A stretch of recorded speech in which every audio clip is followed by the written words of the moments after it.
Hey everybody, Dan here with Pain Free You. I don't know if you can hear it.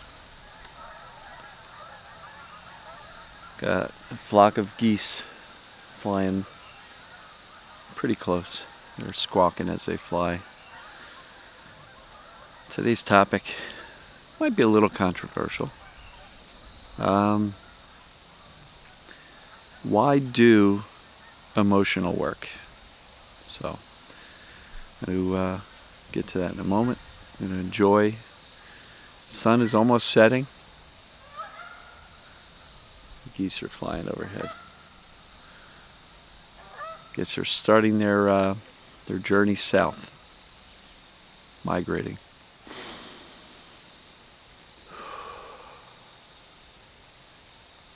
Hope everybody had a fantastic weekend. I did. 40th year reunion, about 100 people from my high school class. What a blast. Great seeing some friends I haven't seen in decades, many decades. So it was cool, a lot of fun. All right. Why do emotional work? And as always, I'm asking that question within the context of how to recover from TMS, or what I refer to as perceived danger pain or perceived danger symptoms. So why should we do this emotional work, right? Dr. Sarno is very well known for the topic of repressed emotions as being the cause of the pain. The brain perceived those emotions as dangerous, and as they got close to bubbling up to the surface, the brain would perceive a danger and utilize something physical like pain to distract us from those repressed emotions, right? So in the context of that, the brain perceived the emotions as dangerous, and the pain was to protect us from those dangerous emotions. Now, there's a lot of perceived dangers. Could be physical movement, body positions, sitting, standing, walking. Could be innocuous things like cold, temperature, wind, right, depending upon the pain. Going to the bathroom. Could be any number of things. Eating certain foods, being around certain smells or chemicals.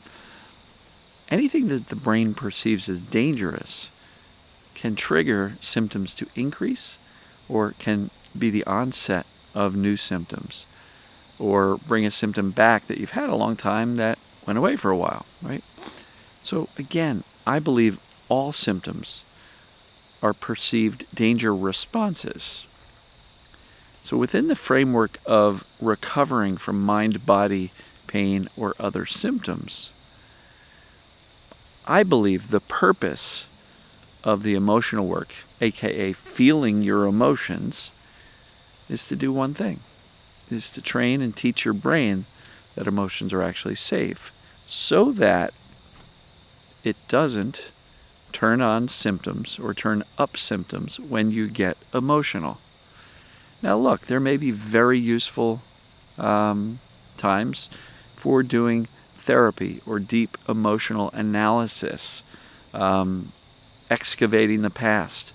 I don't know, and I don't believe that that is required in order to get better from TMS or perceived danger pain. I don't know that it's required. And the reason I say that is because it wasn't my solution. You know, I had TMS for 13 years, 12 of which I knew about Sarno's work. And I was doing a lot of what he talked about in his books. Think psychologically, talk to your brain, right? I did follow whatever I could find on the TMS world, and there was a lot of feel your emotions stuff. I did a lot of that, but I never overcame the other things that my brain perceived as dangerous, like bending over, movement. I avoided a lot of things. I focused on my symptoms. I talked about them all the time. I made a lot of mistakes. If you want to know the mistakes I made, go to painfreeyou.com, enter your email, and download the 11 mistakes document. You'll see how many mistakes I made. Um, but I did all the emotional work. I journaled so much that I got depressed from journaling about everything that was wrong in my life. To me, that was not the solution. Now look, I'm not going to disagree with the results other people get with emotional work. Their focus is on the emotional work. Mine isn't. It's part of what I teach.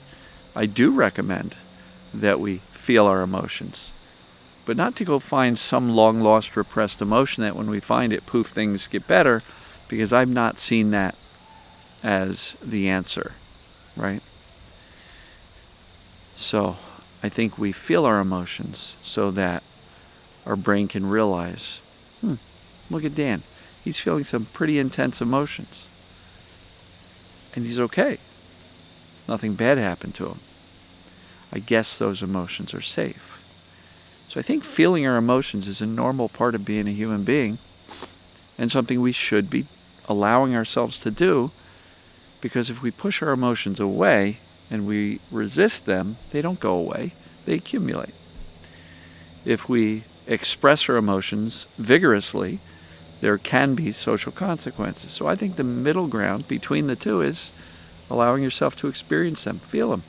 But don't judge yourself harshly, because if you feel sad or angry and then you start saying, I don't know why I'm so sad, I shouldn't be sad, or I'm pissed off and I shouldn't be, I don't want to be like my angry father, or I'm feeling guilty or shame, and that means I did something wrong, so I don't like those emotions, let me resist those emotions. We're actually teaching the brain that those emotions are bad. So the judgment about ourselves for having the emotions in the first place can perpetuate the brain's perception that emotions are the problem. Now, there's a lot of people who learn about TMS, and maybe even my version of it, which is perceived danger, and they say, oh, I don't like feeling my emotions because they create symptoms, so I have to avoid those emotions or all emotions. And that's just confirming the brain's belief that the emotions are the problem and the emotions are dangerous. But I think what we do is we, in a non-resisting way, we welcome the emotions, feel them, and then remind ourselves, hey brain, I'm a normal person. I'm supposed to get angry when things happen that piss me off. It's normal. It's not bad. I'm not broken. I'm not crazy. I'm not an angry jerk like my dad was, right? I'm allowed to feel emotions, and I'm supposed to. So feel the emotions without judging ourselves, and also without the story. Because I know personally, I have kept emotions around a long, long time by staying in the story mode, right? Something happens, it's very upsetting. 3 weeks, 3 months, 3 years later, you can still be telling yourself the story of what happened. And every time you do, what happens? The emotion comes back. So if you're the type who allows yourself to get angry, for example, but you don't like that because you stay angry for a long time, take inventory. Are you looping on the story and watching the movie in your head over and over and over again of what happened to create the anger or the emotion in the first place? So again, why do we need to feel our emotions? Well, it's part of the human experience. And if your emotions tend to trigger an increase in symptoms or an onset of symptoms, then it's even that much more important to teach the brain that the emotions aren't the problem. It's the brain's perception that they're dangerous and should not be felt. And sometimes we go all the way back and say, well, where did my belief about emotions come from? Was I taught? Don't cry. Don't ever let them see you cry. Keep a stiff upper lip, right? You're weak. You're frail. You're easily broken if you cry. What are you doing? Don't let them see you cry. Men and women are told that. Anger. I learned as a young kid. I never want to be angry because my dad was an angry asshole, and I never wanted to be like him. So we form these beliefs about emotions because we see them modeled by the people around us, or we're flat out told. For example, God doesn't like anger. Don't be angry. God doesn't like it. You're going to go to hell. there's all sorts of belief systems out there that teach us that emotions are bad. And as a result, at some point, we have enough negative experiences, things that the brain perceives as danger, that we reach a tipping point, we become symptomatic.